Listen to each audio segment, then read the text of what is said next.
Hey, what is up everybody? My name is Rahul, and in this video we shall be discussing about stream ciphers with an example being RSA. You might have heard of it. So RSA is a stream cipher. Unlike block ciphers which operate on blocks, stream ciphers work at the bit level. So what does this mean? This means that it will take each bit from the plain text and operate on it to produce the corresponding cipher text. Stream ciphers take in a key and a nonce. They are taken in by a function that is also called the encryption function, which produces a random stream of bits called the key stream. To encrypt the plain text, the key stream produced is XORed with the plain text to produce the ciphertext. So each bit of the plain text is XORed with each bit of the key stream to produce each bit of the ciphertext. The decryption process is just the opposite of encryption.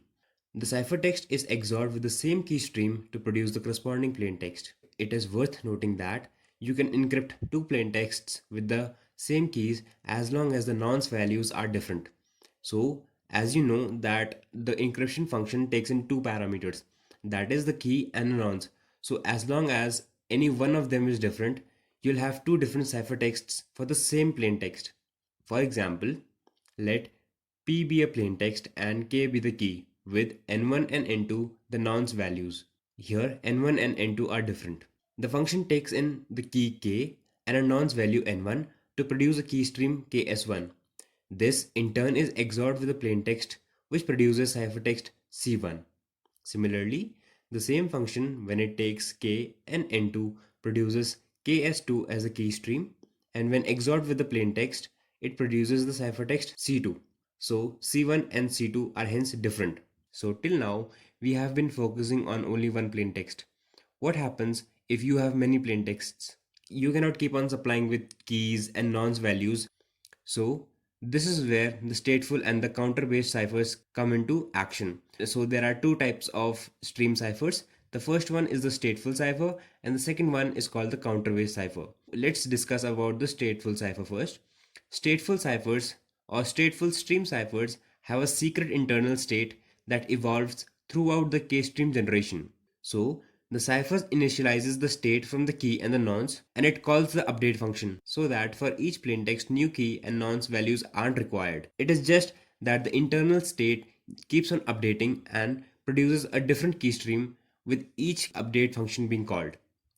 For example, RC4.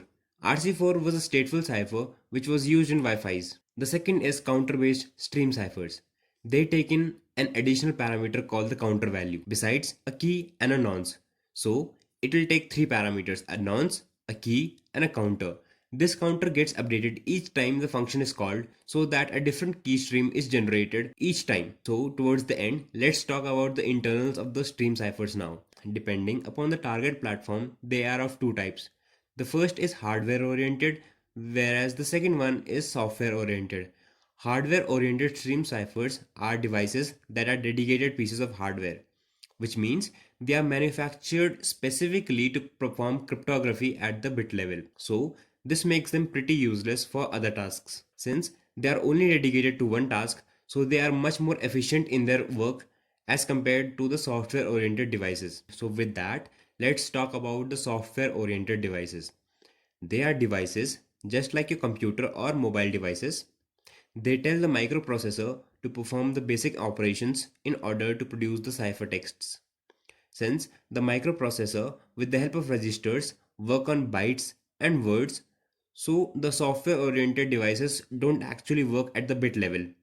This makes them less efficient than the hardware ones, but nevertheless, it hasn't posed a problem for us till now, so we are fine with it. So thank you guys.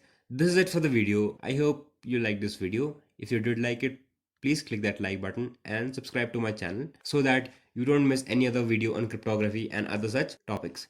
Thank you.